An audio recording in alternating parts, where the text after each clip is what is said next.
आम्ही हिंदू धर्माच्या विरोधक नाही आहोत. हिंदू धर्माच्या विरोधक बीजेपी आहे. मी स्वतः राम मंदिरासाठी पैसे दिलेला कार्यकर्ता. माझ्या गावातून वीट मी पाठवलेली. तुम्ही जर राजीनामा दिला नसता तर खरंच म्हणतात तसे पुढे घडलं नसतं.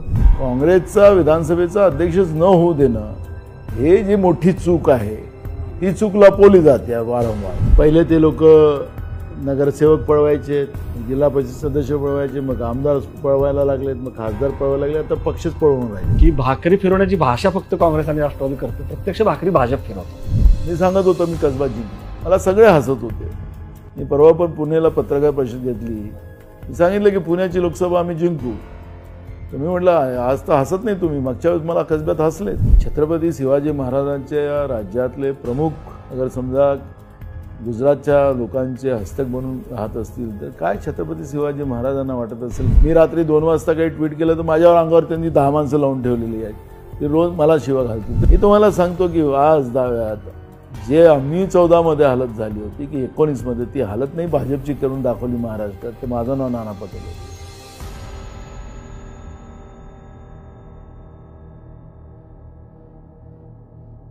नुकताच शिवसेनेच्या अपात्रतेसंबंधीचा निकाल जो आहे तो लागलेला आहे. दुसरीकडे राम मंदिराच्या प्राणप्रतिष्ठेमुळे एक राजकीय धुरळा उडालेला आहे आणि काँग्रेसनी या कार्यक्रमाला जाणार नाही असा स्पष्ट स्टँड घेतलेला आहे. राम मंदिराच्या या प्राणप्रतिष्ठेच्या कार्यक्रमानंतर लोकसभा निवडणुकीचा बिगुल एक प्रकारे फुंकला जाणार आहे आणि राहुल गांधींची जी भारत जोडो न्याय यात्रा आहे तिचा समारोप हा महाराष्ट्रामध्ये होणार आहे. थोडक्यात महाराष्ट्रामध्ये खूप हॅपनिंग गोष्टी घडणार आहेत. महाराष्ट्राकडं सगळ्यांचं लक्ष आहे, एक महत्त्वाचं राज्य आहे. आणि काय काँग्रेसची या सगळ्या तयारी आहे या लोकसभा निवडणुकीला सामोरं जाण्यासाठी, किंवा जो आरक्षणाचा मुद्दा ऐरणीवरती आलेला आहे, असे वेगवेगळे विषय आहेत. या विषयावरती गप्पा मारण्यासाठी आपल्या सोबत आहेत नाना पटोले सर, महाराष्ट्र काँग्रेसचे प्रदेशाध्यक्ष. स्वागत आहे तुमचं बोलबिडूच्या या कार्यक्रमामध्ये. मोकळेपणाने आपण गप्पा मारूयात. सर, जसं मी म्हटलं की महाराष्ट्रामध्ये खूप घडामोडी घडत आहेत. नुकताच जो निकाल लागला शिवसेनेचा आणि राष्ट्रवादीचा पण निकाल आता थोड्या दिवसांनी अपेक्षित आहे.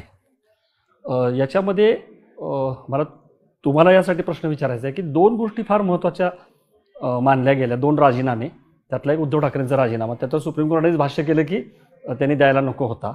पण त्याच्या आधी तुम्ही जो राजीनामा दिला होता विधानसभेच्या अध्यक्षपदाचा, आणि अनेकांचं असं म्हणणं आहे की ते जर झालं नसतं तर कदाचित हे सगळं पुढचं रामायण महाभारत घडलंच नसतं.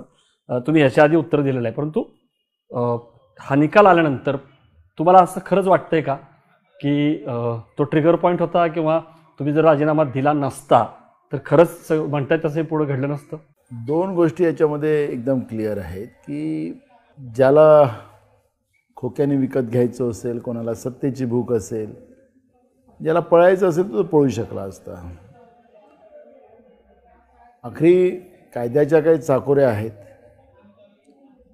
आपण एक गोष्ट पाहिली की भाजपचे राष्ट्रीय अध्यक्ष जे.पी. नड्डांनी जाहीरपणे वक्तव्य केलं होतं की सांगितलं की स्टेट पार्ट्या जेवढ्या आहेत त्यांना आम्ही सगळ्यांना संपवलं. यांनी सुरुवात केव्हा केली? सुरुवात केली शरद पवारांची पार्टी ही नॅशनल पार्टी होती. त्या पार्टीला जे काही निवडणूक आयोगाचे जे नियम आहेत त्या आधारावर त्याला राज्य पातळीची पार्टी केली आणि त्या पद्धतीची यादी जाहीर झाली आणि तिथून हा सगळा खेळ चालू झाला. शरद पवारांची पार्टी तोडायची होती, उद्धव ठाकरेंची पार्टी त्यांना तोडायची होती. ते त्यांचं ठरलेलं कार्यक्रम होता. आणि या सगळ्या याच्यामध्ये आज केंद्रातलं सरकारचं निवडणूक आयोगावर किती मोठा दबाव असेल याचा अंदाज आपल्याला बांधता येईल की डायरेक्ट निवडणूक आयोगाने पार्टी कोणाची आहे, ती एकनाथ शिंदेची आहे की उद्धव ठाकरेंची आहे, तर त्यांनी एकनाथ शिंदेची पार्टी जाहीर करून टाकली होती. निवडणूक आयोगाचं म्हणणं होतं, आपल्या माननीय सुप्रीम कोर्टाने त्याच्यामध्ये ताशेरे ओढलेत की या पद्धतीचं.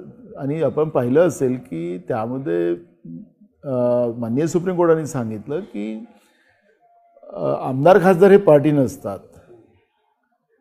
आखरी पार्टी असतं, एक विचार असतात आणि त्याच्या आधारावर निवडून येणारे लोकप्रतिनिधी असतात.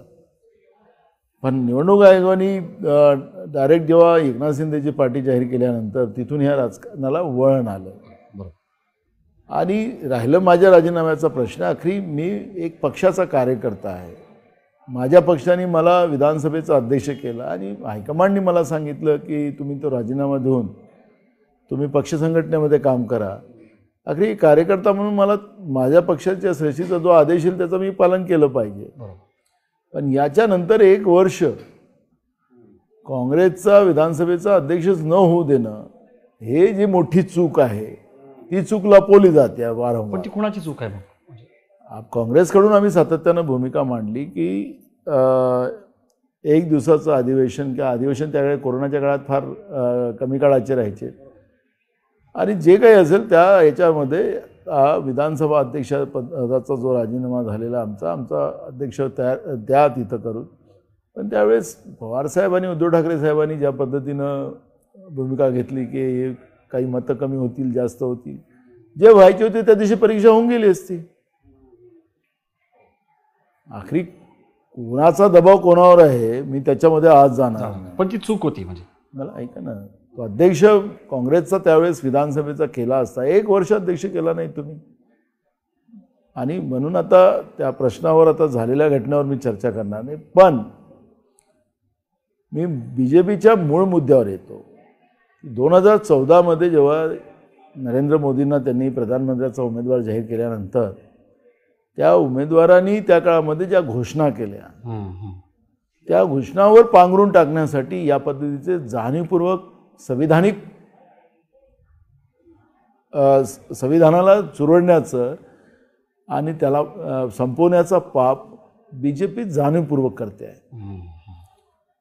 त्यांनी त्यावेळीच्या घोषणा आपण पाहिल्यात की आम्ही 2 कोटी युवकांना नोकऱ्या देऊ, शेतकऱ्यांच्या शेतीच्या मालाला 2 पट भाव देऊ, दुप्पट उत्पन्न करू, 2 पट उत्पादन त्यांचं वाढवून देऊ, स्वाभिमानानं शेतकरी जगेल. त्याचप्रमाणे काळा धन आणू आणि 15 लाख रुपये गरिबांच्या खात्यात टाकू. त्याच्यासाठी काही संत, त्यावेळेचे नकली संत की असली संत त्याला मी म्हणणार नाही, ती लोक कामाला लागली आणि पूर्ण देशातला पैसा स्विस बँकेमध्ये ठेवून टाकला. असं एक वातावरण निर्मिती केले आणि ते सगळे प्रश्न बाजूला पडले. BJP आज त्याच्यावर बोलतच नाही. बरोबर. आणि त्याच्यामुळे मूळ प्रश्नाला डावललं जात आहे. आज आपला देश जो आहे हा युवकांचा देश आहे. जगाच्या पाठीवरचा आपण अभ्यास केला तर जगामध्ये सगळ्यात जास्त तरुण कुठल्या देशात असेल तर भारतात आहे. बरोबर. आपल्यापेक्षा लोकसंख्येला बरोबरीत असलेलं चीन, तिथं आज म्हाताऱ्यांची संख्या आहे. जगाच्या पाठीवर अनेक देशातला अभ्यास केला की तिथं तरुणांची संख्या कमी, आता ती तरुणांची संख्या भारतात आहे. बरं. डेमोग्राफिक डिव्हिडंड आपल्याला आहे. ज्या देशामध्ये ही तरुणाई असेल तो देश कधीच कमजोर होऊ शकत नाही. पण जाणून बुजून या देशातल्या शिकलेल्या मुलामुलींना त्यांना नोकरी मिळू नये, त्या कायम बेरोजगार राहावं, आता नवीन मुलांना त्यांना शिक्षणच मिळू नये, शिक्षणाच्या दृष्टिकोनातली धोरणं त्यांनी बदलवली. म्हणजे ही सगळी तरुण पिढी बर्बाद करायचा प्लॅन त्यांनी केलेला आहे. आज आपण देशातलं पाहिलं तर 55% आज बेरोजगारी आपल्याला तरुणांमध्ये पाहायला मिळते. तरुणमध्ये बघा, अशा परिस्थितीमध्ये तरुणांना बर्बाद करण्यासाठी हे सत्तेत आले, त्यांचं आयुष्य बर्बाद करण्यासाठी हे सत्तेत आले. शेतकऱ्यांना, अन्नदात्यांना प्रधानमंत्र्यांनी लोकसभेत ज्या पद्धतीनं हिणवलं की सांगितलं की ते हे आंदोलनजीवी आहेत, हे आतंकवादी आहेत, खलिस्तानवादी आहेत, हे खलिस्तानवादी आहेत. देशाचा प्रधानमंत्री अन्नदात्याला या पद्धतीनं हिणवत असेल तर मग शेतकरी, अन्नदाता जो देशासाठी त्याचा एक मोठा हिस्सा आहे. या भारताचं GDP जो आहे तो शेतीवरच आहे. हा कृषीप्रधान देश आहे. शेतकरी काम नाही केले, शेतकरी शेताला समजा उद्या संपावर गेलेत तर हे BJP जे सांगताय की आमचा जो भरपूर साठा आहे हे जाणार आहे शेतात काम करायला. पण या पद्धतीनं हिणवणं शेतकऱ्याला, एक मोठ्या व्यवस्थेला संपवलं जातं. परवाच एक त्यांचा आकडे आले या देशातल्या 70 कोटी लोकांना 180 रुपयाच्या कमी त्यांचं उत्पन्न आहे. आता 180 ते हे जे आपण मिनिमम वेजेसची गोष्ट करतो तर ते 250 रुपये आहे. 250 रुपये मिनिमम वेजेस ठेवलेलं आहे यांनी रोजगार हमीचं. मग 250 रुपये रोजगार हमीचं मिनिमम वेज असेल तर या देशातले 70 कोटी लोक 180 रुपयाच्या कमी त्यांचं आज इन्कम असेल आणि या महागाईच्या कृत्रिम महागाईच्या माध्यमातून काय परिस्थिती या देशात असेल. आणि देशाचे प्रधानमंत्री दिवसातून 4-5 ड्रेस बदलवतात. त्यांच्यासाठी हजारो कोटीचं विमान त्यांनी घेतलं, गाड्या त्यांच्यासाठी हजारो कोटी रुपयाच्या. एकीकडे देशातली लोक भुकमारीनं मरतात आहेत, त्यांना 80 कोटी आम्ही मोफत धान्य देतो असं गाजावाजा केला जातो आहे देशात. म्हणजे आज देशामध्ये ते त्यांच्याच आकड्याप्रमाणे 80 कोटी लोकांना मोफत धान्य देतात असतील तर मग देशामध्ये 80 कोटी लोक आज त्यांच्या हातात रोजगाराची संधी नाही, त्यांना उपासमारीची पाळी आहे म्हणून सरकारने हे धोरण चालू केलं असं म्हणावं लागेल. आणि त्या देशाचा प्रधानमंत्री दिवसातून 5-10 ड्रेस बदलत असेल आणि खरबो रुपयाच्या विमानात फिरत असेल आणि त्याला सगळा ताकझाम जो आहे तो रोज करोडो रुपये खर्च करत असेल तर मग काय आपल्या देशाची लोकशाहीकडे आपण चाललो की हुकुमशाहीकडे वाटचाल चालली. फार महत्त्वाचे मुद्दे मांडले तुम्ही. महागाईचा मुद्दा मांडला, बेरोजगारीचा मांडला, शेतीचा मुद्दा, हे खरे मुद्दे आहेत आणि हा अजेंडा असला पाहिजे. आणि तुम्ही म्हणाला की काय चाललेलं आहे. पण आता राम मंदिराच्या प्राणप्रतिष्ठेमुळं परत एकदा धुरळा उडणार आहे. मी जसं म्हटलं तसं की आता पंतप्रधान जात आहेत आणि काँग्रेसने ठोस भूमिका घेतलेली आहे की भाजप आणि संघ यांनी त्याचा राजकीय इव्हेंट केल्यामुळे आम्ही जाणार नाही आहोत. सोनिया गांधी असतील किंवा खरगे असतील त्यांना निमंत्रण आलेलं नाही. पण तुम्हाला काय वाटतं, हा जो स्टँड आहे हा एक ठाम भूमिका घ्यायला पाहिजे, बरोबर आहे. पण राम हा जो विषय आहे तो आस्थेचा विषय आहे. सगळ्यांना आपल्याला आस्था आहे. महाकाव्यात रामायण किंवा महाभारत घराघरामध्ये राम आहे. तर अशा वेळी जेव्हा आता काँग्रेसवरती की तुम्ही विरोधी आहात, हिंदूच्या धर्माच्या विरोधी आहात, रामाच्या विरोधी आहात, असं आता जे एक प्रतिनरेटिव्ह यायला सुरुवात होईल तर त्याला आपण कसं काउंटर करणार आहात.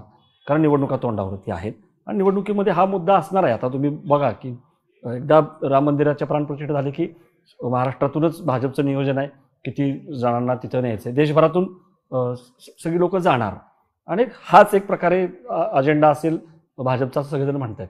तर याला काउंटर प्लॅन काय असणार आहे काँग्रेसचा? काँग्रेस कशा पद्धतीने ह्याला उत्तर देणार आहे? भगवान श्रीराम हे मर्यादा पुरुषोत्तम होते. ते आमच्या सगळ्यांच्या श्रद्धेचं स्थान आहे, आदराचं स्थान आहे. आणि आमच्या धर्मामध्ये विशेष करून शंकराचार्यांचं जे पीठ असतात ते असलेले शंकराचार्य हे आमच्या धर्माचे प्रमुख असतात. आज 4 शंकराचार्य या घटनेचा विरोध करतात आहेत. त्या राम मंदिराच्या म्हणजे विशेष करून प्राणप्रतिष्ठेचा विरोध करतायत. आपण अपूर्ण घरामध्ये वास्तुपूजा करत नाही, आमचा धर्म सांगतो की ज्या हिंदू धर्मातला तो मी सांगतो. शंकराचार्य सांगतात की अजून 3 वर्ष काम बाकी आहे त्या राम मंदिराचं. तर काम तर पूर्ण होऊ द्या. तुम्ही याला राजकीय फायद्यासाठी तुम्ही ही प्राणप्रतिष्ठा करायला निघाला तर हे मोठं पाप होईल. मग भाजप काय भगवान श्रीरामाच्या आणि धर्माच्या पेक्षा मोठी झाली? या प्रश्नाचं उत्तर त्यांना आम्हाला जनतेच्या समोर आम्ही विचारू. ओके, आम्ही हिंदू धर्माच्या विरोधक नाही आहोत. हिंदू धर्माच्या विरोधक BJP आहे. आणि आम्ही संतांना आता आम्ही पुढं करू, संतांना सांगायला सांगू की हे धर्माच्या नावाने जे राजकारण करून धर्माला भ्रष्ट करताय BJP, हे आमचे संत सांगतील. जेव्हा जेव्हा धर्मावर अन्याय करण्याचं काम झालं, धर्म अडचणीत आला, त्यावेळेस आमचेच संत ऋषी मुनी हेच पुढं आलेत आणि धर्म वाचवण्यासाठी त्यांनीच परिकाष्ठा केली. आम्ही लोक राज्यकर्ते आहोत. मी छत्रपती शिवाजी महाराजातल्या महाराष्ट्रातला मी एक कार्यकर्ता आहे. छत्रपती शिवाजी महाराजांनी सुद्धा सुराज्य या राज्यामध्ये निर्माण करण्याचा जो प्रयत्न केला त्याच्यामध्ये त्यांनी दोन्ही गोष्टीमध्ये फारकत ठेवली होती. धर्माचं काम करणारे राससंत तुकाराम महाराज होते, रामदास स्वामी होते, ज्ञानेश्वर माऊली होते, अनेक संत त्या काळामध्ये होते. त्यांचा आदर करणं हे राज्यकर्त्यांचं काम आहे. धर्माचा प्रचार आणि प्रसार करण्याचं काम त्यांचं आहे, राज्यकर्त्यांचं नाही. त्याचं रक्षण करणे हे राज्यकर्त्यांचं काम आहे. ही भूमिका छत्रपती शिवाजी महाराज सांगायचे. त्या महाराजातला मी कार्यकर्ता आहे आणि धर्मावर खऱ्या अर्थानं धर्म भ्रष्ट करण्याचं काम बीजेपी करते आहे. अपूर्ण मंदिरामध्ये भगवान श्रीरामाची स्थापना करून आमच्या श्रद्धेला ठेस पोचवण्याचं काम भाजप करते आहे. आणि हे नाना पटोले काँग्रेसचा कार्यकर्ता म्हणून म्हणतो असं नाही, तर याला पुरावा आमच्या 4 शंकराचार्य आहेत. ही जी भूमिका आहे ती तुम्ही जनतेपर्यंत नेणार. पोहोचवणार आहात. बरोबर. खोटारडे लोक आहे बीजेपी. जेव्हा हे लोकांच्या मागण्या पूर्ण करू शकले नाही सत्तेत आल्यानंतर, तेव्हा यांनी धर्माला पुढं आणलं, ध्रुवीकरण केलं, हिंदू मुसलमान वाद केला. आता हे जे पाप आहे, हे पापाचा भांडा आता बीजेपीचा फुटायचा वेळ आलेला आहे. म्हणून हे पाप करायला हे निघालेले आहेत, जे शंकराचार्य म्हणतात. आम्ही जर ठामपणाने सांगू लोकांना की भाजप या छत्रपती शिवाजी महाराजांच्या महाराष्ट्रामध्ये असो की देशामध्ये असो, हे जे पाप करायला निघालेले आहेत यांचं काम नाही आहे ते. बरोबर. आणि आता तर पाहतो आपण की नरेंद्र मोदीपेक्षा भगवान श्रीराम छोटे झाले. ते ट्विट करतात भाजपचे लोक. म्हणजे हे सगळं पाप हे लोक करत असतील तर आम्ही थोडी शांत राहणार.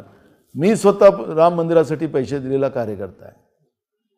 माझ्या गावातून वीट मी पाठवलेली, डोक्यावर घेऊन मी भजन कीर्तन आम्ही करायचे, सकाळपासून दिंडी काढायची आणि आम्ही गोळा केले. आमची आस्था आहे. पण आमच्या ज्या पद्धतीनं भगवान रामाचं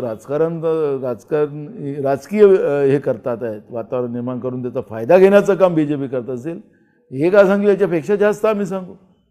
यांचा धर्माशी काही देणं नाही. धर्माच्या आधारावर पैसे कमवणं. मीच प्रश्न विचारला होता विधानसभेत की कुठल्या चॅरिटी ॲक्टच्या आधारावर हे जे दुकानं लावून ठेवलेले आहेत भगवान श्रीरामाच्या मंदिर बांधायला या लोकांनी पैसे गोळा करतात, ते सांगा ना यांनी, सरकारने सांगावं. हे सगळे माझ्या रांगावर आले. मग दुसऱ्या दिवशी का दुकान बंद केलं? इमानदारी होतं ते तुमची, त्यावेळेस चालू ठेवायचे होते ना. बरोबर. दुसऱ्या दिवशी पूर्ण देशातले दुकानं बंद केले त्यांनी. देवाच्या नावाने पैसे गोळा. मी खेड्यात राहतो, गावात राहतो, छोट्याशा 700 लोकसंख्येचं गाव आहे माझं. आमच्या गावातही सप्ताह होतो, पैसे गोळा करतो आम्ही सगळेजण. आणि ज्या दिवशी सप्ताह संपतो त्या दिवशी संध्याकाळी हिशोब द्यावा लागते गावकऱ्यांना माईकवर. नाही तर आयोजकांवर आरोप करतात गावातले लोक की यांनी पैसे खाल्ले सप्त्याचे. हे कुणाला हिशोब दिला यांनी? आणि नाना पटोले नाही विचारत. जे राम मंदिर न्यासचे जी काही समिती आपण तयार केली ते प्रश्न विचारतात की आम्ही ते जुने पैसे, मी ज्याचा उल्लेख शिला आणि पैशाचा 1400 कोटी रुपये त्या काळात जमा केलेले होते, कुठं गेलेत? अशोक सिंगलांनी प्रश्न विचारला होता. एक पांडेजी म्हणून कोणी एक संत, त्याचा व्हायरल होतो व्हिडिओ वारंवार. त्याचं कोण उत्तर द्यायला नाही. त्यांनी तर हे डायरेक्ट सांगितलं त्या पांडेजींनी की यांनी ते सगळं निवडणुकीत पैसे वापरले. यांचं भगवान श्रीरामाशी काही लेणं देणं नाही, काही आस्थेचा संबंध नाही. यांचं राजकारण आणि राजकारणानं देशाला लुटणं, देश विकून देत चालवतात भाजप. सगळे सार्वजनिक उपक्रम विकून टाकले, सगळं शासकीय व्यवस्थेचं खाजगीकरण करायला सुरुवात केली, आरक्षणाच्या व्यवस्था सगळ्या संपवून टाकल्यात. तुम्ही मगाशी म्हणालात की राज्यामध्ये ओबीसी मराठा वाद, हे पाप आहे. बीजेपी जाणूनपूर्वक करताय. डिवाइड अँड रूल इंग्रजाची जी पद्धत होती ते करण्याचं काम बीजेपी सातत्याने करतात. ते पण आता मराठा समाजाला आणि ओबीसी समाजाला दोघांनाही कळलेली. आणि म्हणून निवडणुकीची वाट आम्ही पाहतोय. का नाही लावल्या यांनी आतापर्यंत महानगरपालिकेच्या निवडणुका? पुण्याची पोटनिवडणूक झालेली नाहीये किंवा महापालिका निवडणुका होत्या. मला त्याच्याकडेच यायचंय. त्याच्या आधी तुम्ही सुरुवातीला फार महत्त्वाचा उल्लेख केला की जे.पी. नड्डांचं जे स्टेटमेंट होतं की आता फक्त भाजपच राहील देशामध्ये, सगळे पक्ष संपतील, प्रादेशिक पक्ष संपतील. मला हेच विचारायचं की शिवसेना फोडली, राष्ट्रवादी फोडली आणि आता परत 15 दिवसामध्ये भूकंप होणार आणि काँग्रेस फोडणार. ऑन रेकॉर्ड बोलत आहेत भाजपचे लोक, गिरीश महाजन वगैरे लोक तर सांगतात अक्षरशः. मला ते विचारायचं आहे की कारण तुम्ही प्रदेशाध्यक्ष, तुम्हाला माहीत आहे कोण कोण असणार, खरंच असं काही आहे का? तुमच्यातले पण काही नेते जे आहेत ते असंतुष्ट आहेत. हे बघा, अजित पवार माहिती होतं कधी ना कधीतरी जातील, कारण ते संकेत देत होते आणि ते घडलं. जरी शरद पवार म्हणत होते किंवा शिंदे अस्वस्थ आहेत याच्या पण बातम्या येत होत्या. ते कधी ना कधी घडलं. काँग्रेसमध्ये सुद्धा अशी चर्चा आहे की, आता मी नाव नाही घेत, परंतु असे काही नेते आहेत की जे वाट बघतायत आणि ते जातील. तुम्ही याच्यावरती प्रदेशाध्यक्ष म्हणून सांगा की काय सत्य परिस्थिती आहे, हे खरंच आहे का भाजपने परत बुद्धिभेद करायचा प्रयत्न केला आहे, किंवा म्हणजे हा केवळ एक गॉसिपिंग ज्याला म्हणतो ना आपण, काय नेमकं? भाजपमध्ये आत्ता महाराष्ट्रात असो की देशात असो 65 ते 70% लोक खासदार आमदार हे काँग्रेस विचारचेच आहे. काँग्रेसने मोठे केलेली लोक तिकडे गेलेली आहेत. भाजपचे ओरिजिनल कुठलाच मॉडेल नाही. काँग्रेसयुक्त भाजप म्हणतो आपण. हां, पहिले ते लोक नगरसेवक पळवायचे, मग जिल्हा परिषद सदस्य पळवायचे, मग आमदार पळवायला लागलेत, मग खासदार पळवायला लागले, आता पक्षच पळवून राहिलेत.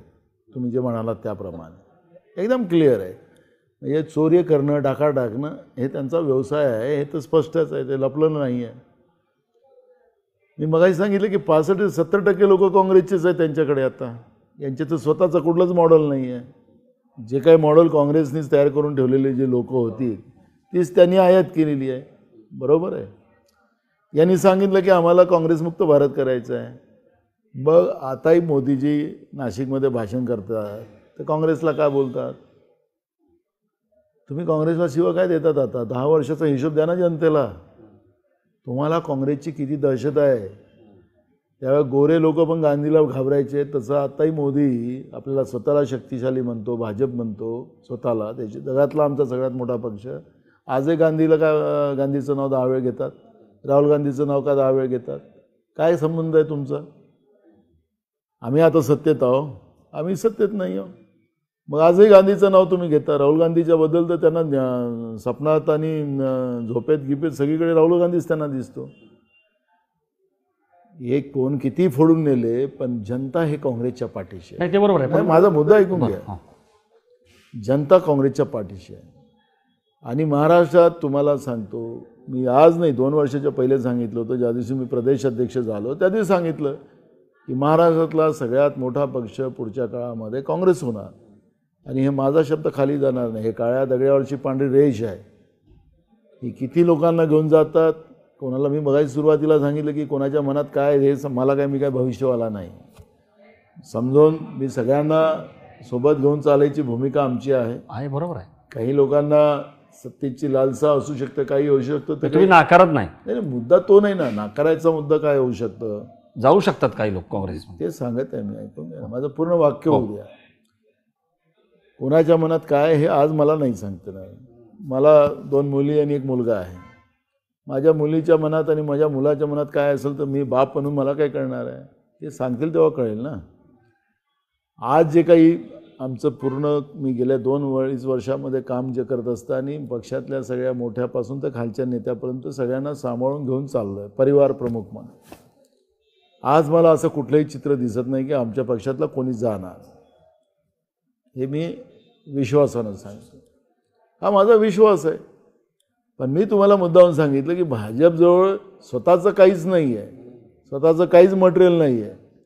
आमचंच मटेरियल वापरतात ते. पण मला इथं विचार का जात आहेत लोक? म्हणजे आता नारायण राणे गेले, हर्षवर्धन पाटील गेले, राधाकृष्ण विखे पाटील गेले, तर हे फक्त ईडीच्या भीतीमुळे जात आहेत. याच्यामध्ये किती आता मला काय बोलायचं कारण नाही आहे. हर्षवर्धन पाटलाचं नाव तुम्ही घेतलात, त्यांनी जाहीर भाषणात सांगितलं मी इकडे आलो तर बरं झालं, मला आता सुखानं झोप लागतं. नाही तर मला फक्त तेवढं एकच कारण असू शकतं. आखरी काय आहे कारण दुसरं?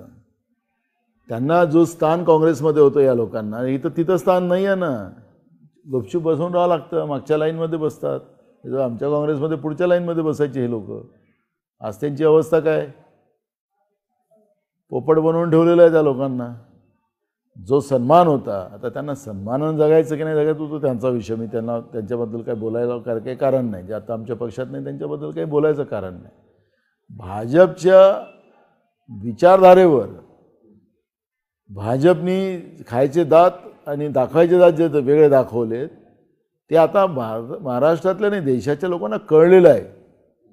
आज हे किती घोषणा करतील, किती जाहिरातबाजी करतील, किती पेपरबाजी करतील. आता हे त्यांचं कोणता भारत म्हणून घेऊन फिरतात. विकसित भारत. विकसित भारत कुठला विकसित भारत आहे? फक्त त्या स्क्रीनवर गावात जातात लोक, हाकलतात त्यांना. हो, मोदी सरकार म्हणजे भारत सरकार म्हणा, मोदी सरकार हाकलतात.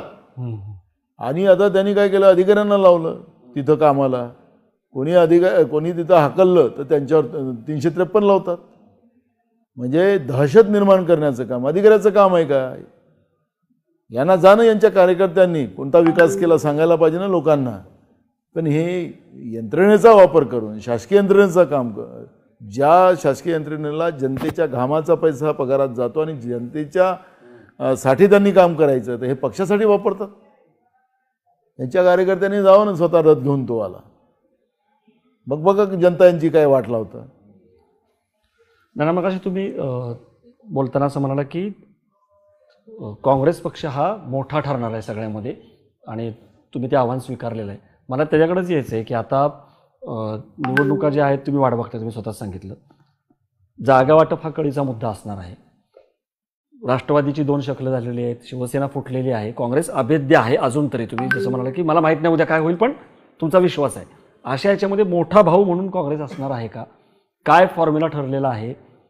बातम्या येत आहेत की काँग्रेस 20 जागा लढवणार, शिवसेना 18 जागा लढवणार, राष्ट्रवादी 8 जागा लढवणार.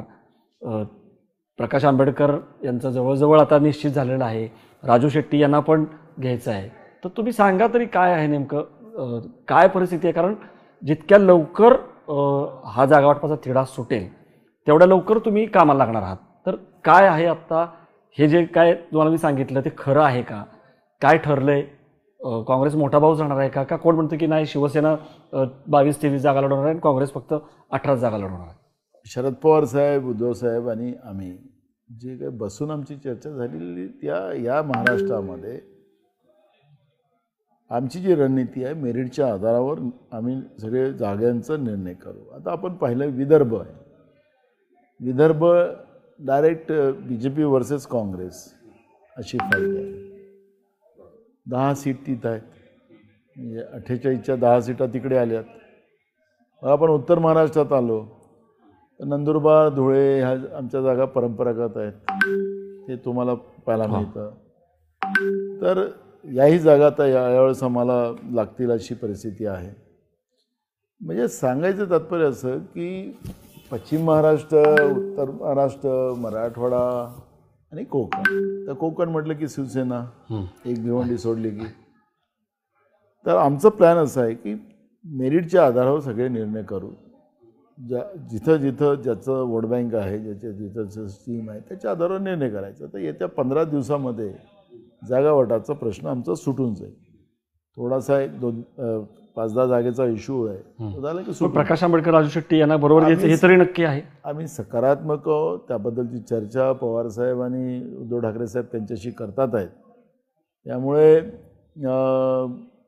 जवळजवळ ते होऊन जाईल अशी अपेक्षा आहे. त्यांचा प्रयत्न आहे आणि काँग्रेस पक्ष त्याला सकारात्मक. तुम्ही जरी म्हणालात नाना, मला स्पष्ट थोडंसं विचारायचं आहे. कारण 2014ला काँग्रेसला फक्त 2 जागा मिळाल्या लोकसभेला, हिंगोली आणि नांदेड, सातव आणि चव्हाण. 2019ला फक्त 1 जागा मिळाली, धानोरकर. आता 2024 आहे, 2-1. आता ह्याच्या खाली यायचं म्हटलं तर शून्य भोपळा. आणि तुम्ही तर म्हणताय की नंबर 1. काय असा चमत्कार घडणार आहे की लोकसभेला या 2-1 परफॉर्मन्स नंतर काँग्रेस एकदम नंबर 1ला येणार आहे?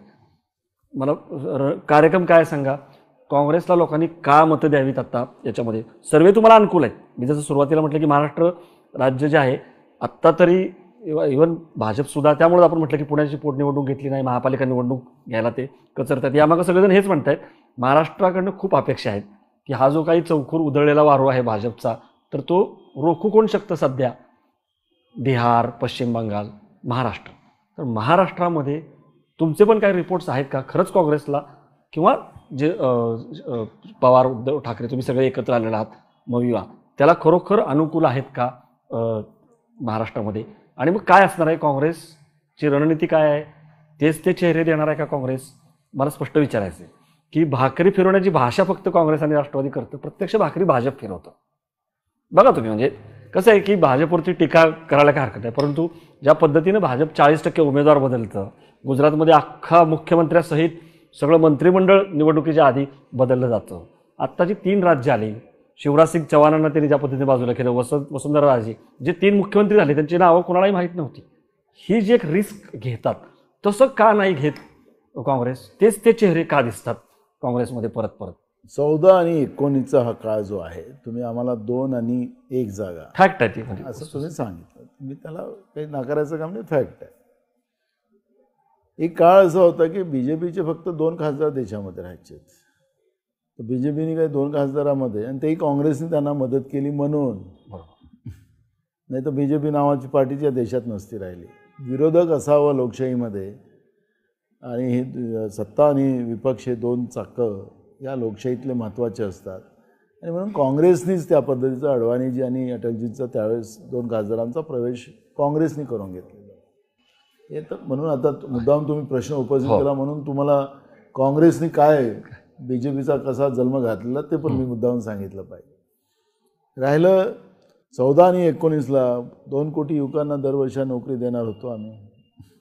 15 लाख रुपये काळाधन काढून आम्ही तुमच्या खात्यात टाकणार होतो. शेतकऱ्यांना डब्बल त्याचा 2पट त्याला शेतीच्या मालाला भाव देणार होतो. स्वाभाविक आहे की एवढ्या मोठ्या घोषणा ज्या होत्या त्या या व्यवस्थेमध्ये एक मोठा बदल आला, आणि त्याच्या आधारावर त्यांनी या सगळ्याच्या सगळ्या जागा त्या जिंकण्यामध्ये त्यांना यश आलं, हे नाकारता येत नाही. पण गेल्या 10 वर्षाचा अहवाल हे यांना जनतेला द्यावंच लागणार आहे. विकसित भारत सांगून ज्या रस्त्यांचा उल्लेख हे करतात, काँग्रेसनी नेहमी एक गोष्ट पाळली. आमच्याकडे एक म्हण आहे, चादर जेवढी असेल तेवढेच पाय पसरले पाहिजे. दिवाळी ही खर्च करून केली जात नाही, नाही तर दिवाळा निघतो. पण बीजेपीने काय केलं, आज आंतरराष्ट्रीय बाजारपेठेमध्ये कच्च्या तेलाचे भाव कमी असताना सुद्धा डिझेल पेट्रोलचे भाव वाढवून टाकलेत, गॅसचे भाव वाढवलेत, कृत्रिम महागाई वाढवली. आणि हे वाढवण्याचे मागचं कारण काय, तर 18 रुपये रस्ते विकासासाठी घेतलेत. जे आपण डिझेल पेट्रोलचे जे रेट आहेत ना त्याच्यामध्ये जो सेस घेतला जातो त्याच्यात 18 रुपये जे याच्यावर घेतला जातो रस्ते विकासाच्या नावाने. 4 रुपये शेतकऱ्यांच्या विकासाच्या नावाने सेस घेतला जातो. असं 22 रुपये तर याच्यातच घेतले जातात. म्हणजे या 100 रुपयामधले 22 रुपये हे असतात. अजून एक सेस आहे त्याच्यात.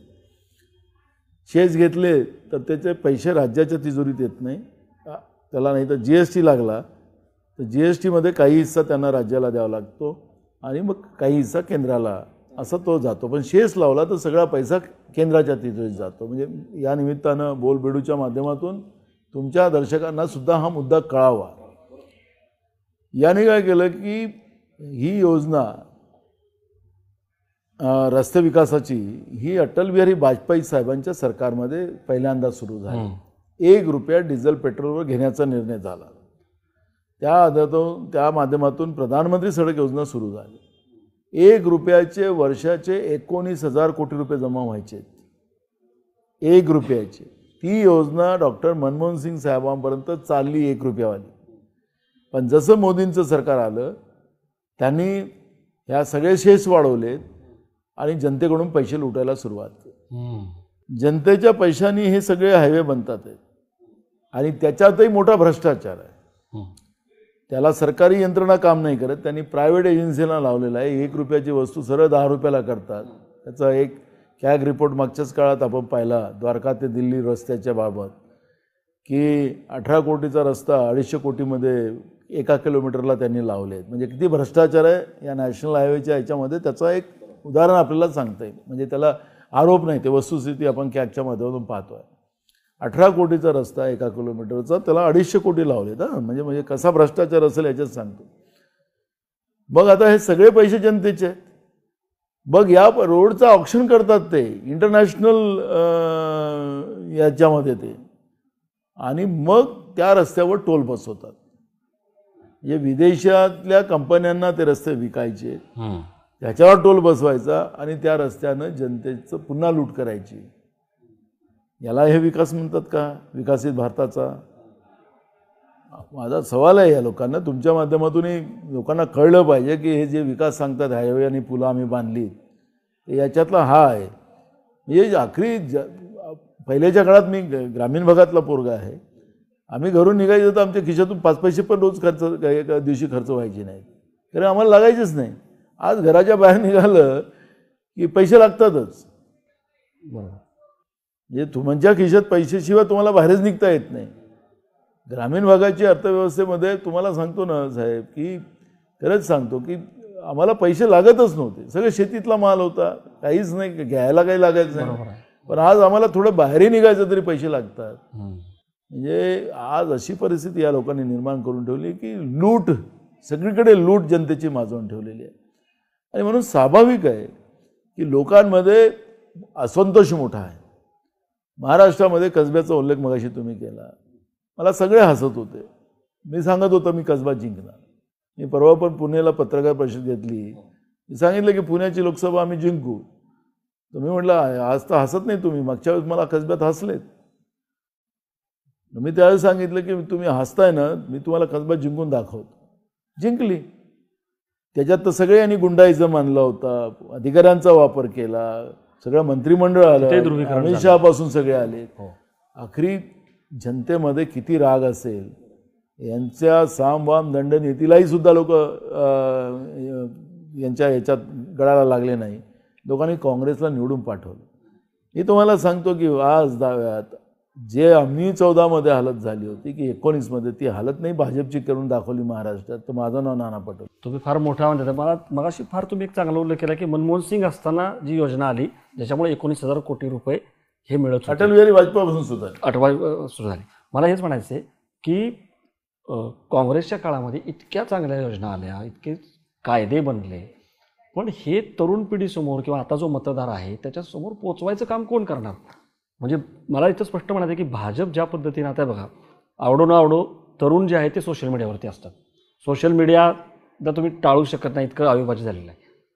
भाजप कशा पद्धतीनं तिथं प्रचार करते त्याच्यामध्ये असू शकतात आपण फेक न्यूज किंवा प्रोपोगंडा वगैरे, ते ठीक आहे, ते मला म्हणायचं सगळ्यांचीच ITCL असतात, त्या आरोपात जायचं नाही. मला म्हणायचं की याचा ज्या पद्धतीनं वापर केला पाहिजे, विशेषतः तुम्ही म्हणाला की तरुणांचा देश आहे वगैरे, काँग्रेस करतंय काय या तरुणांपर्यंत पोहोचण्यासाठी?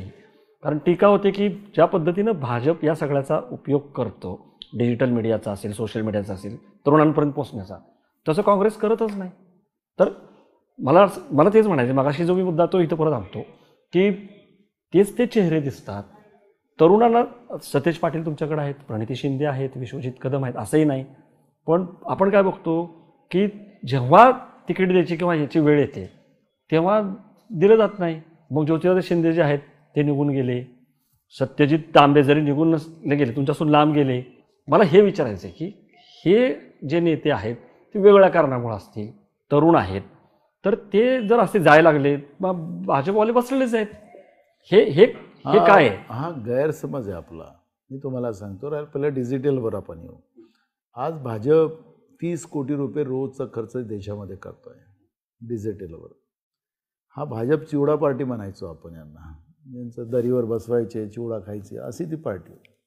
आज ती बिर्याणीवर आली. सत्तेत आल्यानंतर यांनी पैसा भ्रष्टाचार कसा करायचा यांनी देशाला नाही जगाला शिकवलेला आहे. अशी परिस्थिती आज आहे.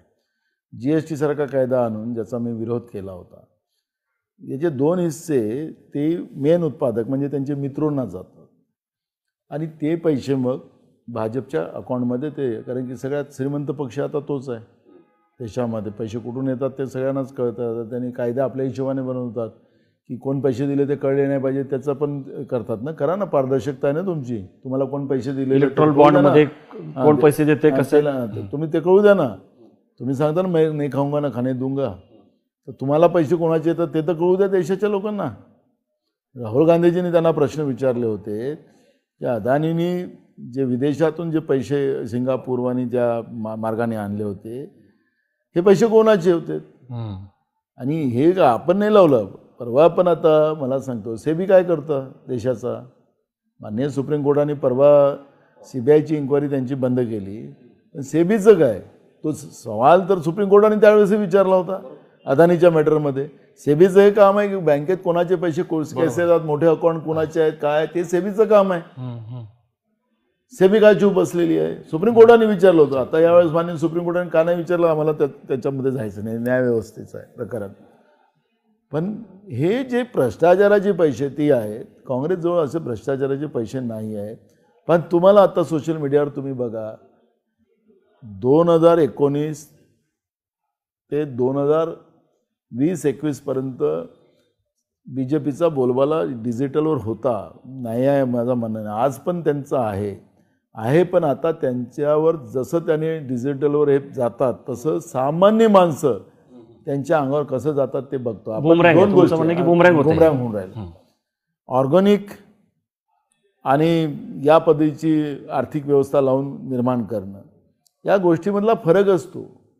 आज सामान्य लोक यांच्यावर त्यांच्यावर जाणं, त्यांना इतक्या शिवा घालतात, त्यांना आता बेशरम आहे ते लोक, त्यांना काय कळायला कारण नको. पहिले तर मी रात्री 2 वाजता काही ट्विट केलं तर माझ्यावर अंगावर त्यांनी 10 माणसं लावून ठेवलेली आहेत, ते रोज मला शिवा घालतील, तर ते 10च दिसणार, त्यांची ती ठरलेली माणसं, जे काय चव्हाणी काय भेटत असेल त्यांना एका माझ्यावर हे करायला. पण यांच्यावर तर तुम्ही यांच्यावर जा तर तुम्हाला कितीतरी लोक शिवा घालताना पाहतो आपण. टी व्हीवर जेव्हा आपण ऑनलाईन समजा म्हणजे एखादी बातमी बघा त्याच्यावर येतं ना, तर तातडीने लोक त्यांना शिवा घालतात. म्हणजे मी परवा नागपूरच्या अधिवेशनामध्ये आमच्यासमोर ते कॉम्प्युटर ठेवला असतो, तर मी त्याच्यावर न्यूज लावून ठेवली होती आणि एकनाथ शिंदेचं भाषण सुरू झालं, तर त्याच्यावर तर मी पाहत होतो की त्याला जो तो तसं भाषण देतो तर खोटारडा आहे, बदमाश आहे, लुच्चा आहे, असे लोक त्याच्या ऑनलाईन शिवा देत होते. इकडे ज्याचं भाषण चालू आहे, फडणवीस उभा झाला की त्याला काही ना काहीच बोलतात. आता माझा मित्र आहे त्याच्याबद्दल मला ते वाक्य बोलता येणार नाही, पण सांगायचं तात्पर्य असं आहे की ही जी आता तुम्ही जे म्हणतात ना डिजिटल, आता लोक उलटायला लागले, बुमरांग व्हायला लागले. अति त्याची माती असं म्हणतात, तशी आता BJPची परिस्थिती झालेली आहे. त्यांना जेवढा काय तमाशा करायचा आहे, गोंधळ करायचा आहे, कारण की महाराष्ट्राच्या राजकीय व्यवस्थेला, शाहू फुले आंबेडकर विचारधारेला, छत्रपती शिवाजी महाराजांच्या विचाराला या लोकांनी मातीमोल करण्याचा प्रयत्न केला. तत्कालीन त्यावेळेचे राज्यपाल भगतसिंग कोश्यारी ते कोणालाच सोडले नाही, ना सावित्रीबाईला सोडलं, ना महात्मा फुलेंना सोडलं, ना बाबासाहेब आंबेडकरांना सोडलं, ना शिवाजी महाराजांना सोडलं. कितल्या खालच्या लेवलवर बोलत होता. त्यांचे अर्धापेक्षा जास्त डझन मंत्री तर त्यांचं आपण आताही यूट्यूबला पाहतो की ते कसं ते महापुरुषांबद्दल बोलतात आहे. यांना एवढी अति झालेली आहे, एवढी यांना मस्ती आलेली आहे सत्तेची आणि पैशाची, की यांना वाटतं की आता आमच्याशिवाय काहीच नाही. आणि आमच्या तिकडे 2 जे बसलेले आहेत दिल्लीमध्ये, ते पूर्ण सगळ्यांचं, ते तर आपल्या राज्याचं मुख्यमंत्री तर डायरेक्ट म्हणतो ते आमचं संकटमोचन बसलेले आहेत तिकडे. आम्ही त्यांचे काय शब्द वापरला त्याने मुख्यमंत्री झाल्यानंतर औरंगाबादमध्ये, छत्रपती संभाजीनगरमध्ये, की आम्ही त्यांचे हस्तक आहोत. छत्रपती शिवाजी महाराजांच्या राज्यातले प्रमुख अगर समजा गुजरातच्या लोकांचे हस्तक बनून राहत असतील तर काय छत्रपती शिवाजी महाराजांना वाटत असेल की हे असे महाराष्ट्रातले आम्ही असे पुत्र तयार केले नव्हते, हा विचार नव्हता, आमचा धाक होता. आज आम्ही त्यांचे हस्तक म्हणून काम करतो आणि महाराष्ट्र लुटून दिलेलं आहे. आज तुम्हाला सांगतो की पहिले काय केलं, हे सरकार आलं एकनाथ शिंदेचं, ईडीचं, त्यावेळेचं एकनाथ शिंदे आणि देवेंद्र फडणवीस सांगितलं विधानसभेमध्ये की आमचं ईडी आहे, एकनाथचा ए आणि त्याचा डी. यांनी पहिला निर्णय काय घेतला की ज्या 75% पैसे आम्हाला भरायचे होते या बुलेट ट्रेनसाठी आणि 25% त्यांना भरायचे होते, यांनी पहिला निर्णय घेतला तो 75%चा त्यांनी बुलेट ट्रेनचा निर्णय घेतला आणि त्याला पैसे रिलीज केले. म्हणजे महाराष्ट्रातलं महाविकास आघाडीचं सरकार पाडून जे तेथून दिल्लीतून जे स्क्रिप्ट आलेली होती त्याच्या आधारावर त्या राज्यपाल त्यावेळेच्या त्यांनी जो खेळ खेळला, तर त्या सरकारचा पहिला कॅबिनेट निर्णय आपण पाहिला तर तो बुलेट ट्रेनचा झाला. म्हणजे राज्याच्या जनतेसाठी काहीच नाही, बुलेट ट्रेन कोणासाठी होऊन राहिली ते पण आता महाराष्ट्राच्या लोकांना कळत आहे. पालघरपासून तर ठाण्याच्या सगळ्या लोकांना बर्बाद करण्याचं पाप करतात आहेत हे लोक. आणि ते सगळं होत असताना सगळे उद्योग गुजरातला पाठवून दिले, महाराष्ट्र लुटायचं काम चालू केलं. आणि जेव्हा प्रधानमंत्री नरेंद्र मोदी महाराष्ट्रात आले तेव्हा यांनी काही ना काही गुजरातमध्ये घेऊन जाण्याचं काम त्यांनी केलं. देशाचे प्रधानमंत्री आहेत ते, गुजरातचे मुख्यमंत्री नाही आहेत. देशातल्या प्रत्येक राज्याचा विकास व्हावा आहे हे प्रधानमंत्र्यांचं स्वप्न असलं पाहिजे. पण महाराष्ट्राला लुटून गुजरातला मोठं करण्याचं काम जे केलं तर महाराष्ट्राची जनता थोडी विसरणार आहे. इथले रोजगार संपवून टाकले, म्हणजे लूट माजवलेली आहे. साध्या पटवारी परीक्षामध्ये 25-25 लाखाचं त्या ठिकाणी सौदे करून टाकले. बघ आता पटवाऱ्याकडून 25 लाख रुपयाची पदं घ्यायची आहेत आणि मग ते आता तो तिकडे गेल्यानंतर काय करेल? शेतकऱ्याला लुटेल. थोडीशी माणुसकी वाचली नाही, अति झालेला. मी अतिच्या शब्दाचा मी मुद्दाहून ह्या गोष्टी खूप मुद्दे तुम्हाला सांगता येईल. अति झालेले आहे, यांची माती व्हायचं ठरलेलं आहे. मला इथं विचारायचं, तुम्ही मगाशी एक मुद्दा मांडला की हे जे मोदी शहा दोन आहेत आणि त्याचे हस्तक वगैरे, की लोक भाजपला जॉईन होत असताना तुम्ही मात्र बरोबर उलटा निर्णय घेतला. काय घडलं होतं नेमकं? थोडाफार आम्ही ऐकलेलं आहे की प्रश्न विचारायला चालत नाहीत, गप्प बसावं लागतं. काय झालं होतं की काँग्रेसमधून भाजपमध्ये गेलेले आणि भाजपमधून परत काँग्रेस हा जो प्रवास आहे तो काय ठरला?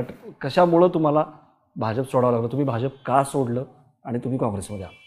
तुम्ही एक चांगला प्रश्न विचारला आणि ते अनेक लोकांमध्ये त्या गोष्टीचं उत्सुकता आहे ऐकण्याची.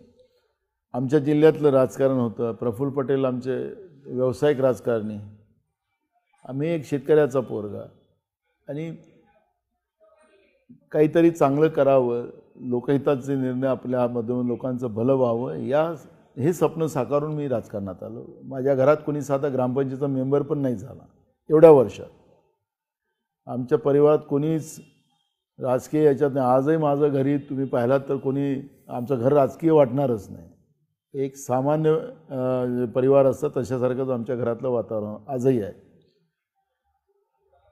पण जेव्हा मी राजकारणामध्ये आलो तर इथं व्यवसाय करायला नव्हता आलो.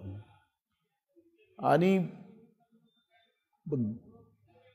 काँग्रेसमध्ये 3 टर्मला आमदार राहून शेतकऱ्यांची लढाई लढत असताना धान उत्पादक शेतकऱ्यांचे प्रश्न घेऊन जेव्हा विधानसभेत मी त्या ठिकाणी आमची लढाई झाली आणि अतिवृष्टी झाली होती, त्यावेळेस मदत मिळाली नाही आणि मग शेतकऱ्यांसाठी मी आमदारकीचाही राजीनामा देऊन टाकला.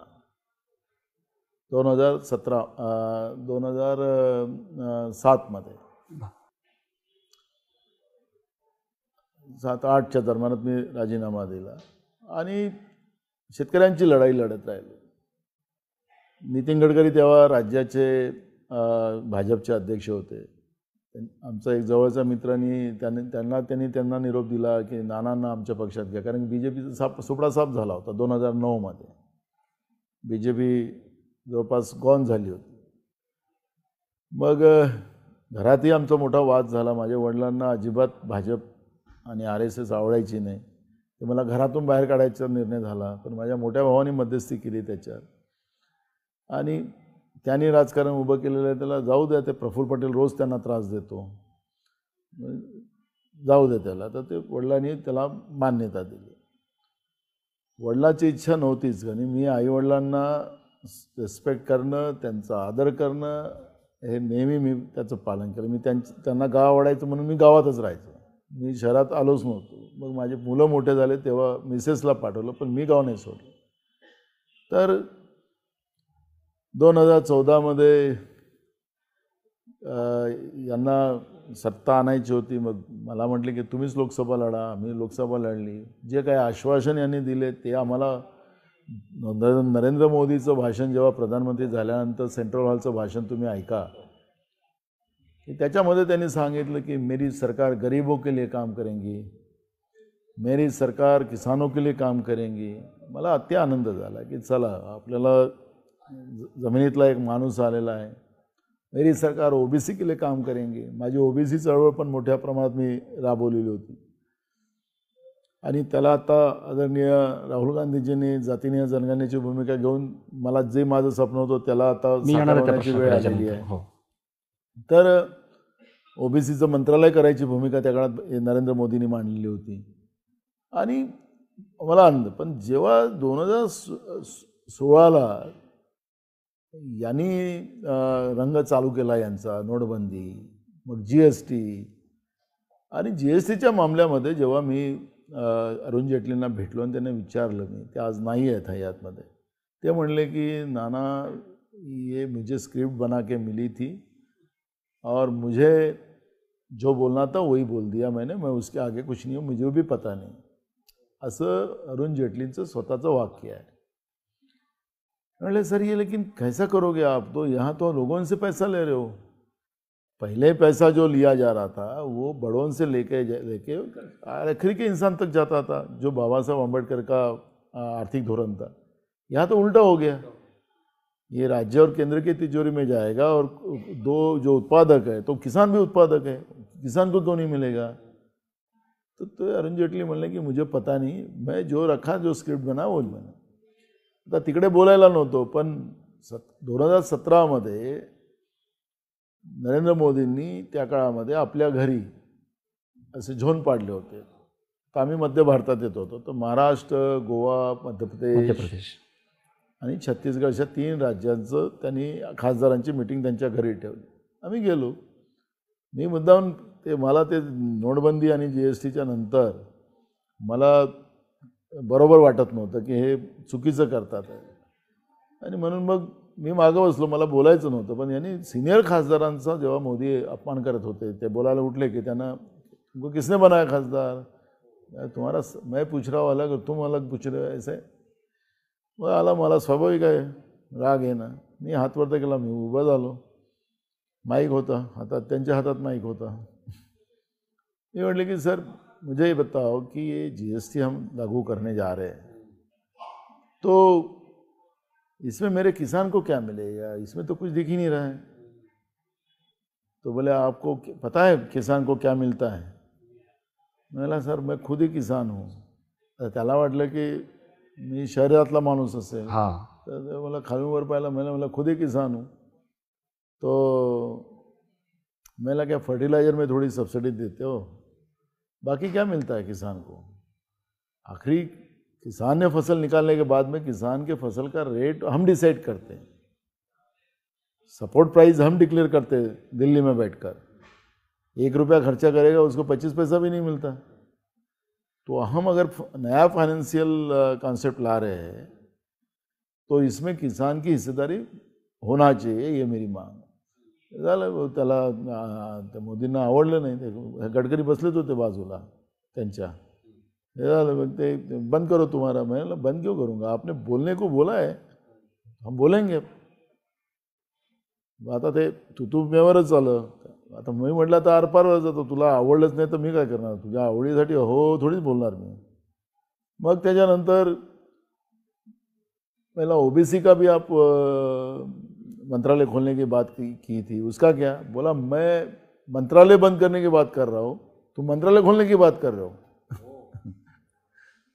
हे अपेक्षित नसेल ना मोदींना अशा पद्धतीने कोणी. झालं वाद. मग एका मिनिटात राजीनामा देऊन मोकळा झालो. म्हणजे सांगायचं तात्पर्य असं आहे. आणि मी म्हणालो त्यावेळेस की मी इथं खुर्ची उभवायला नव्हतं आलो, मी जनतेचे प्रश्न घेऊन आलो होतो आणि त्यांना न्याय मिळवून देण्यासाठी आलो. तर मुद्दा एक आहे की या लोकांची नियतच नाही, यांचे खायचे दात वेगळे आणि दाखवायचे दात वेगळे आहे. आणि म्हणून त्यांच्या पक्षाच्या भरोशावर तिकीटवर मी निवडून आलो होतो. मी तर जनतेच्या भरोशावर आलो होतो, पण तरीसुद्धा आम्ही आमची भूमिका त्या ठिकाणी मांडली. ठीक आहे, तुमच्या चिन्हावर होतं तुमचं. म्हणजे एक प्रकारे तुमची घरवापसी झाली. तुम्ही काँग्रेसमधून भाजपमध्ये गेला आणि भाजपमधून तुम्ही काँग्रेसमध्ये आपल्या घरी आलो. मला तेच विचारायचं आहे की OBCचा मुद्दा तुम्ही महत्त्वाचा मुद्दा म्हणा. मला 2 प्रश्न विचारायचे. एक तर अशी चर्चा आहे की राम मंदिराच्या या धार्मिक मुद्द्याला काउंटर करण्यासाठी राहुल गांधींनी OBCचं जे नरेटिव्ह आहे जातीचं ते आणलं. जात जनगणना व्हायला पाहिजे, OBC जेवढा त्यांची लोकसंख्या आहे जितनी आबादी उतना हक वगैरे ते आणलं. पण त्याचं योगेंद्र यादवांसारख्या लोकांचं असं म्हणणं आहे की राहुल गांधी किंवा तुमचे मोठे नेते जे बोलतात ते खाली पोचतच नाही जनतेपर्यंत, त्यामुळे ते रिफ्लेक्ट होत नाही निवडणुकांमध्ये किंवा मतदानामध्ये. आता बघा तुम्ही ज्या निवडणुका झाल्या 5 राज्याच्या, त्याच्यामध्ये हा जो मुद्दा होता तो कुठं पोचला. तर मला हे एक विचारायचं आहे की मगाशी पण मी ते म्हटलं की नेहरू असतील किंवा काँग्रेसचे एवढे निर्णय झाले, एवढे योजना बनवल्या, एवढे कायदे बनवले, लोकांपर्यंत पोचलेच जात नाही हे. तर मला OBCवरती एक विचारायचं आहे. आणि ह्याला जोडूनच महाराष्ट्रामध्ये आत्ता जो एक मोठा वाद निर्माण केला गेला आहे किंवा सुरू आहे OBC विरुद्ध मराठा, काँग्रेसची भूमिका काय, काँग्रेस कुठं आहे. एक छगन भुजबळांनी ठाम भूमिका घेतलेली आपल्याला दिसतंय.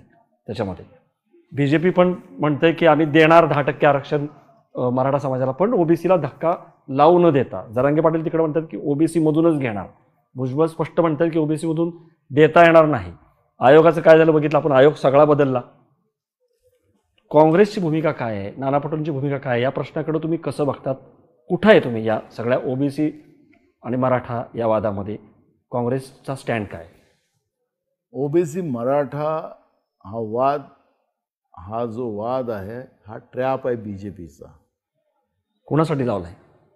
पॉलिटिकल ट्रॅप आहे तो, पॉलिटिकल ट्रॅप आहे. आणि BJPची रणनीती पण आहे डिवाइड अँड रूलची, त्याच्यातला हा ट्रॅप आहे. काँग्रेसने आपली भूमिका याच्यामध्ये वारंवार स्पष्ट केलेली आहे. आमचे नेते राहुल गांधीजींनी जी जनगणनेची भूमिका मांडलेली आहे, कारण की याचं जे बेसिक आहे ते जनगणनाच आहे. अगर तुम्ही जनगणना कराल तर कुठली जात सामाजिक, आर्थिक आणि शैक्षणिक मागासलेली आहे त्या जातीचं तुम्हाला पूर्ण रिपोर्ट येतो.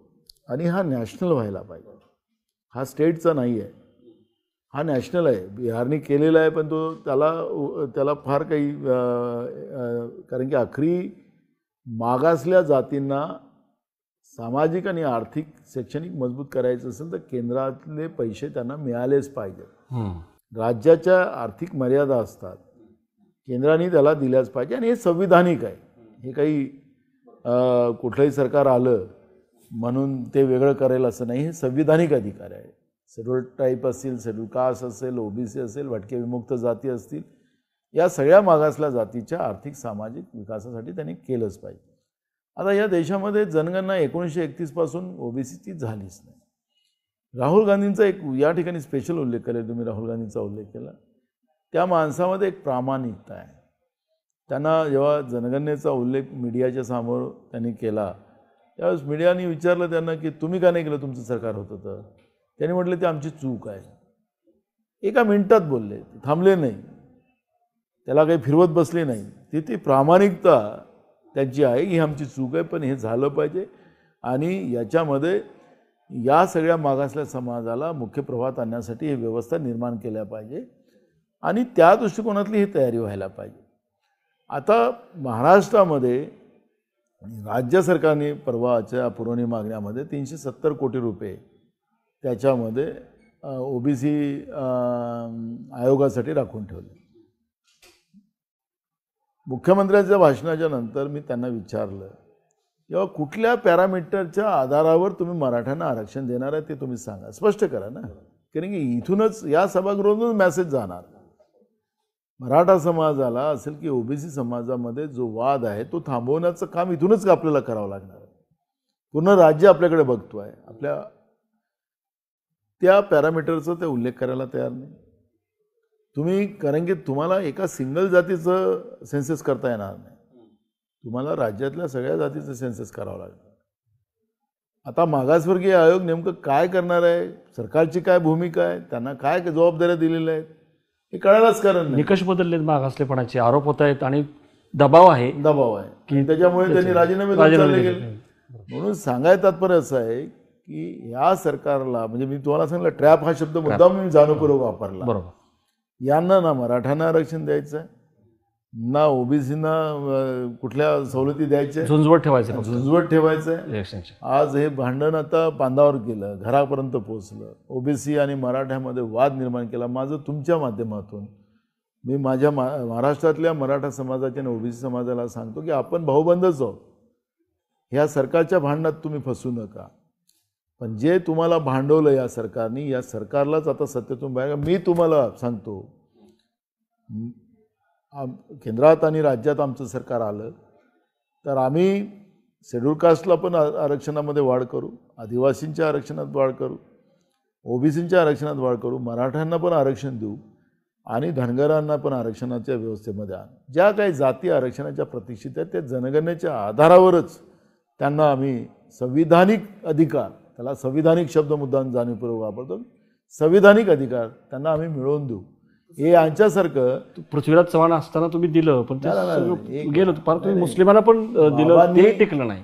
बाबाने दिलेलं होतं आरक्षण, त्यांनी प्रयत्न केला एक प्रकार, पण त्या काळामध्ये जनगणनेच्या आधारावर त्यांनी केलं असतं तर ते आरक्षण आपलं टिकलं असतं.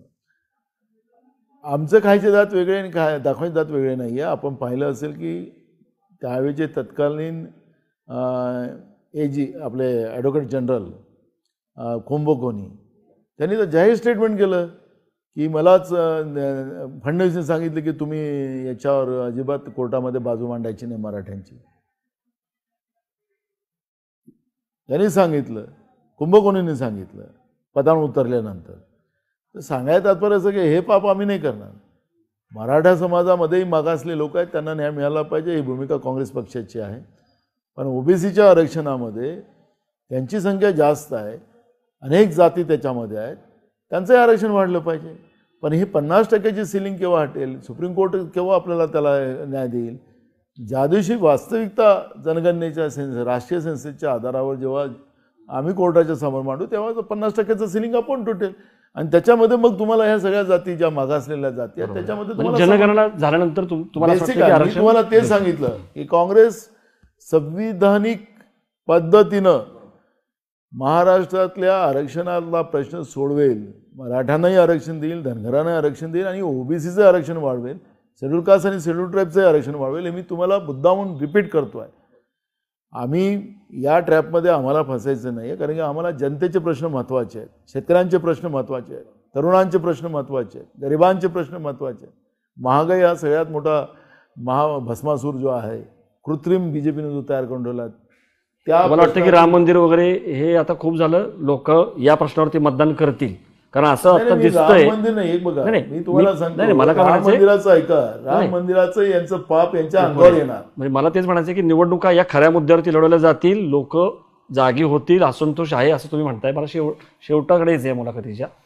शरद पवारांनी काही महिन्यांपूर्वी काँग्रेसचं वर्णन करताना एक अशी उपमा दिली होती की काँग्रेस हे एक पुराण्या हवेलीसारखं आहे, एक जुनी हवेली आहे जिचं आता वैभव लोपलेलं आहे, पण जे लोक आहेत ते त्याच काळामध्ये रमलेले आहेत. म्हणजे मला त्याच्यात जायचं नाही वादामध्ये. त्यांनी एक उपमा दिली होती आणि ती बऱ्याच जणांना चपकल वाटली होती की खरंच की बघा, काँग्रेस जुना पक्ष आहे, सगळ्यात जुना म्हणतो आपण किंवा मोठा पक्ष राष्ट्रीय वगैरे, त्याची जी परिस्थिती आहे ती कुणामुळे झालेली आहे? तर ती नेत्यांमुळे झालेली आहे. काँग्रेसमध्ये एकेकाळी काय तालेवार नेते होते तुम्हाला माहिती आहे, म्हणजे फक्त महाराष्ट्रात नाही राज्यामध्ये.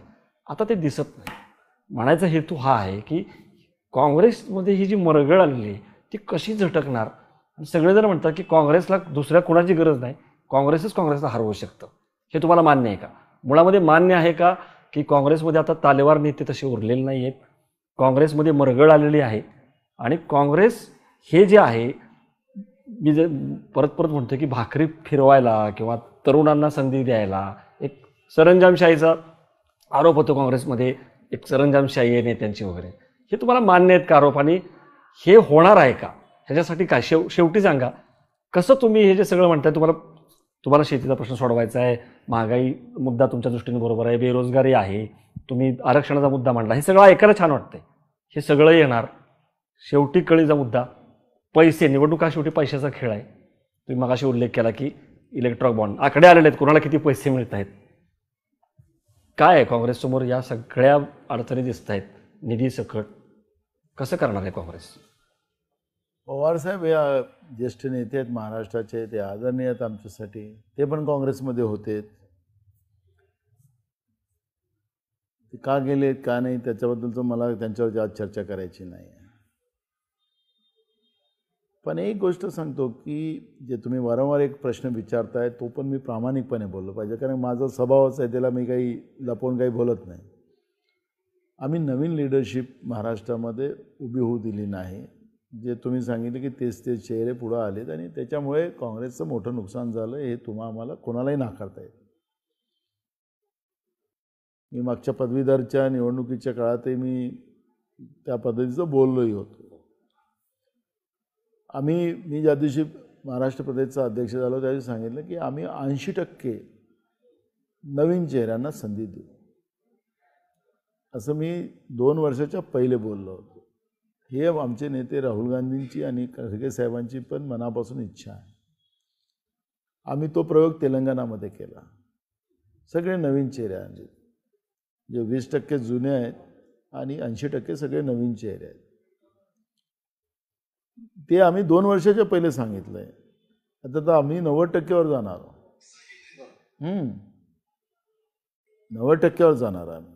नवीन चेहरे येतील. त्याच्यामुळे तुम्हाला सांगतो की काँग्रेसला आजही मानणारा वर्ग महाराष्ट्रात आहे. शाहू फुले आंबेडकर विचाराची लोक मोठ्या प्रमाणात महाराष्ट्रात,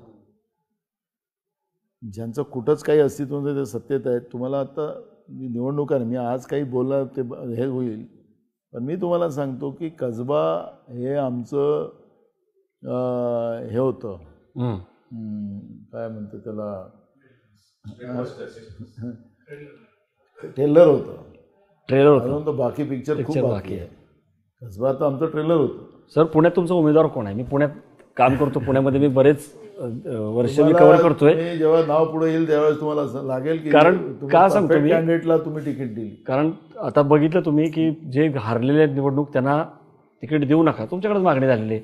कोणी दिले. मला ऐका तर खरं, हां, तुम्हाला आमचा जो चेहरा येईल, तुम्ही मला ज्या दिवशी चेहरा मी डिक्लेअर करेल, रवींद्र धंगेकरांनी तर अनाऊन्स करून टाकलं मीच खासदार आहे म्हणून.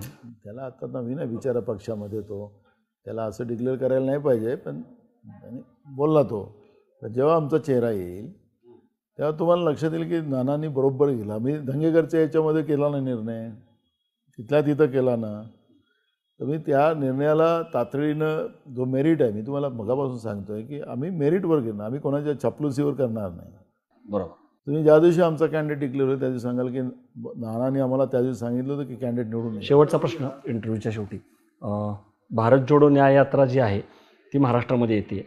शेवटचा टप्पा म्हणजे समारोप जो आहे तो आपल्याकडे होणार आणि साधारणतः 20 मार्च म्हणजे मागच्या 2019ला 20 मार्चलाच आचारसंहिता लागली होती. साधारणतः त्याच हिशोबाने मला वाटतं उद्या राहुल गांधींनी ते वेळापत्रक आखलेलं. 10वी-12वीच्या परीक्षा संपल्यानंतर कदाचित मतदान होईल. काय प्लॅन असणार आहे? कारण महाराष्ट्र, मी परत त्याकडे येतो की महाराष्ट्र हे फार महत्त्वाचं राज्य असणार आहे. जर काही भाजपचा, मोदींचा जो काही वारू उधळलेला आहे त्याला कुठं लोकसभेला पायबंद लागू शकतो किंवा तो रोखला जाऊ शकतो, तर त्याच्यामध्ये महाराष्ट्र हे आहे. भारत जोडो यात्रेचा काय प्रभाव पडणार आहे? सुरुवातीच्या टप्प्यात पण ती महाराष्ट्रातून गेली होती, नांदेड वगैरे भागामध्ये आपण बघितलं, पण मध्ये परत 5 ज्या निवडणुका झाल्या त्याच्यामध्ये तेवढं रिफ्लेक्शन दिसलं नाही. आता या निर्णायक टप्प्यावरती जेव्हा भारत जोडो यात्रा महाराष्ट्रामध्ये येईल त्याचा काय असणार आहे प्लॅन? त्याचा काय फरक पडेल? महाराष्ट्राच्या लोकसभा निवडणुकीमध्ये काय त्याचा इम्पॅक्ट होईल? राहुल गांधींची जी पदयात्रा आता होते आहे, न्याय यात्रा, भारत जोडो न्याय यात्रा, त्याच्यामध्ये 3 विषय महत्त्वाचे आहेत. 3 विषयाला घेऊन ही यात्रा आहे. त्याच्यामध्ये सामाजिक न्याय, आर्थिक न्याय आणि राजकीय न्याय असे 3 विषय त्याच्यामध्ये आहेत. आज ह्या विषयाला आम्ही ज्या पद्धतीनं पेरू लोकांमध्ये, कारण की आज सामाजिक न्यायाची व्यवस्था पूर्ण संपली, आर्थिक न्यायाची व्यवस्था संपली. मगाशी मी सांगितलं 70 कोटी लोकांचे. आर्थिक न्यायामध्ये शेतकरी पण आला, तरुण पण आला, सगळेच आले. सामाजिक न्यायामध्ये पण हे सगळे वर्ग आले. आणि राजकीय न्यायाचं म्हटलं की आता परवा आमचे बुद्धिजीवी विधानसभा अध्यक्षांनी दिलेला निर्णय आणि त्याची स्क्रिप्ट कुठून तयार होऊन आली ते सगळ्यांनाच माहिती आहे.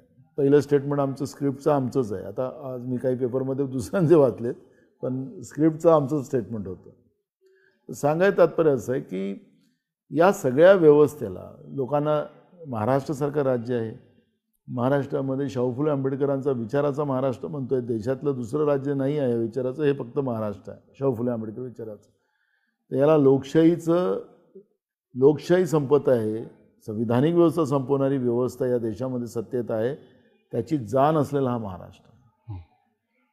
हे कृषीप्रधान महाराष्ट्र आहे, तरुणांचा महाराष्ट्र आहे, त्यांना सगळ्यांना बर्बाद केलं जाते आहे, सामाजिक न्यायामध्ये सगळ्यांना उद्ध्वस्त करून टाकलेलं आहे. हे विषय गंभीर आहे आणि आज ज्या गोदी मीडियाच्या माध्यमातून हे लोकांपर्यंत जात नाही आहे, ते गोदी मीडिया झाल्यामुळे सगळे प्रॉब्लेम झालेले आहेत. आणि म्हणून राहुल गांधीजी आपल्याला एक मोठ्या काळानंतर, कारण की स्वातंत्र्याच्या नंतर मला वाटतं की यांनी चंद्रशेखरजींनी केली होती ती सायकल यात्रा होती, पण राहुलजींनी जी यात्रा केली ही पहिली पदयात्रा राहिली. 4000 किलोमीटर हे जोक नाही. आणि त्या यात्रेचं राजकीय फायदा काय झाला की नाही झाला हा प्रश्न नाही आहे. पण राहुल गांधींचा उद्देश याच्यामध्ये सफल झाला की या देशामध्ये ज्या पद्धतीने हिंदू मुस्लिम धार्मिक जे तेढ निर्माण करून लोकांमध्ये भीतीचं वातावरण तयार करण्याचं काम जे सुरू केलेलं होतं, राहुल गांधीजींनी नारा दिला की डरो मत, तर लोकांमध्ये एक हिंमत आली. कुणीतरी मांजरीच्या गळ्यामध्ये घंटी बांधणारा माणूस असला पाहिजे. ते राहुल गांधी प्रामाणिक करतात. त्याला तुम्हाला लक्षात असेल की त्या काळामध्ये निवडणुका लागल्या होत्या गुजरातच्या. राहुल गांधी नाही गेलेत प्रचाराला. त्यांचा अगर राजकीय उद्देश असता तर गुजरातमध्ये त्याला जाऊन कॅश केलं असतं.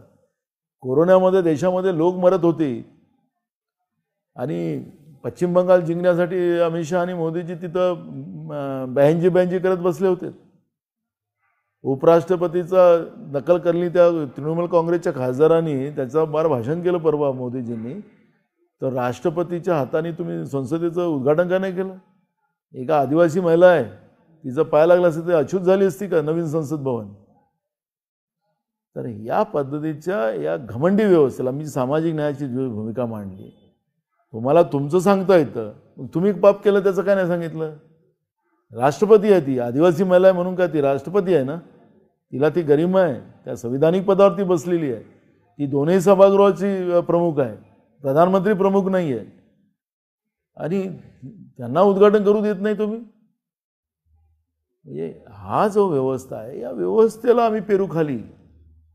आणि म्हणून तुम्हाला सांगतो, राजकीय फायदा काय व्हायचा की नाही व्हायचा हा भाग नाही आहे. काँग्रेसने नेहमी देश पहिले घेतलेला आहे, संविधान पहिले घेतलेलं आहे. सत्ता हा काँग्रेससाठी काही मोठा भाग नाही आहे.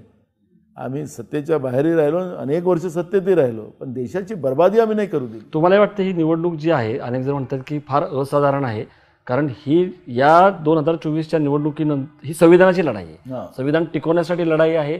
अनेकांना असं वाटतंय की संविधान टिकलं पाहिजे. कदाचित काही जण म्हणतात की निवडणुकाच होणार नाहीत किंवा तुमची तीच लाईन आहे. तुम्हाला असंच वाटतं? बिलकुल. जी काही परिस्थिती आज आहे, देशाला लुटून मूठभर लोकांना इथं श्रीमंत केलं जातील, हजार लोक श्रीमंत होतील आणि करोडो लोक बर्बाद होतील. मग लोकांना, सामान्य लोकांना जगण्याचा अधिकार नाही. लोकशाहीचा अर्थ काय? संविधानामध्ये काय मुद्दे मांडलेले आहेत? आम्ही भारतीय, बरोबर, we the people. We the people. यांचं तेच कॉन्सेप्टच नाही ना. यांचा कॉन्सेप्ट आहे मी भारत. मोदीला काही म्हटलं तर भारताला शिवा होते. लोकशाहीतल्या या व्यवस्थेमध्ये प्रधानमंत्री असो की मुख्यमंत्री असो की खासदार असो की आमदार असो, तो लोकप्रतिनिधी आहे आणि लोकांचं तुम्हाला ऐकावं लागेल. ते नाही मी भारत. मोदींना तुम्ही घातले तो म्हणजे केसेस होणार. हे विद म्हणजे आम्ही भारतीय म्हणायला यांना नाही आहे इच्छा, तर ते लोकांना कळत आहे ना. त्याच्यामुळे या सगळ्या व्यवस्थेची जाणीव लोकांमध्ये आहे आणि 2024च्या नंतर हे सगळे क्लोज होणार, लोकशाही व्यवस्था संपणार, ही लोकांच्या भावना आहेत, लोकभावना आहे. याच नोटवरती थांबूयात. धन्यवाद, तुम्ही तपशिला उत्तर दिली, पुरेसा वेळ दिला. या मुलाखतीमध्ये आपण इथं थांबू. नाना पटोले यांनी भरोसा दिलेला आहे. बघूयात आपण 90% तरुणांना संधी देणार असं ते म्हणालेले आहेत. भाकरी फिरवणार आहेत. काँग्रेसवरती जे आरोप केले जातात आणि काँग्रेस आक्रमक होणार आहे, सोशल